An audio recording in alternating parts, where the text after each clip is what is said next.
but I was in Pennsylvania on Saturday where thousands of doors were being knocked all over the state. Lots of high levels of turnout across not just Pennsylvania, but other states. We're hearing already for Detroit, Michigan, for example, 51% turnout for early voting. Michigan is also one of those states that has same day registration, meaning people can show up at the polls and register to vote and then vote tomorrow. So what our own Civil Rights Monitor polling showed in September that the Leadership Conference did with Brilliant Corners was enthusiasm is high on all sides in this election, and we're seeing that at the polls. Talk to us, Maya, about what the mood is like in some of these key states and these battleground areas. Well, I've been to Milwaukee, I've been to Detroit, I was in Pennsylvania. I think the mood is everything from completely motivated for folks to show up and have their voices heard at the polls, and anxiety. I mean, the anxiety is understandable. There is a lot at stake in this election. People are feeling it.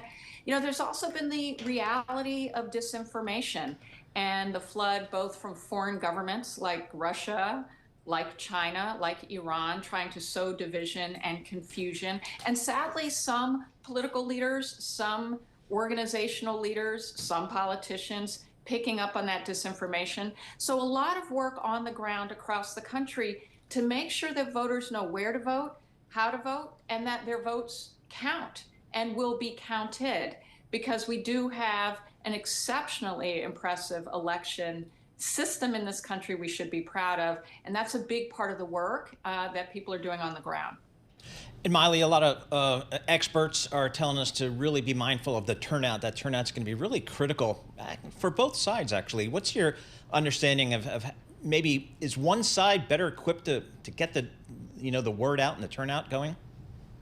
Well, look, certainly it's a turnout election. I would argue all elections are actually turnout elections. When voters show up, they decide who lead us. And so the more voters who show up, the more we have a true reading of the country. The voter motivation is very high. Turnout is exceptionally high. We're already seeing numbers of turnout that are historic. They're approaching 2020 numbers. Remember, President Joe Biden won the most number of votes of any president for over 100 years of voting history. This is on par to be a historic turnout election. I think the point about who does that benefit, I mean, both sides, all sides are showing up. The real question is, what do voters want and what's at stake? And how many of these voters are new voters or voters who did not show up in 2020 or in 2022?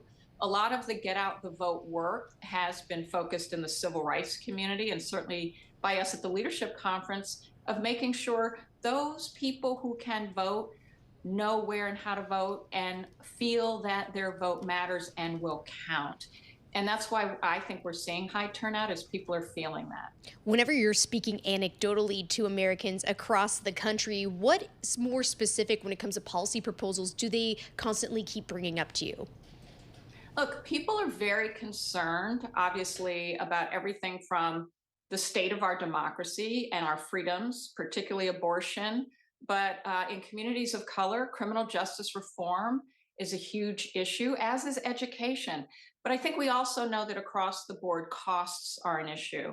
And, one of the things that's been so clear in this campaign is, when Kamala Harris speaks about the fact that she is not going to drive up the cost of groceries, but Donald Trump obviously talking less about costs and more casting aspersions. I mean, people are really trying to listen for, how is my life going to be better?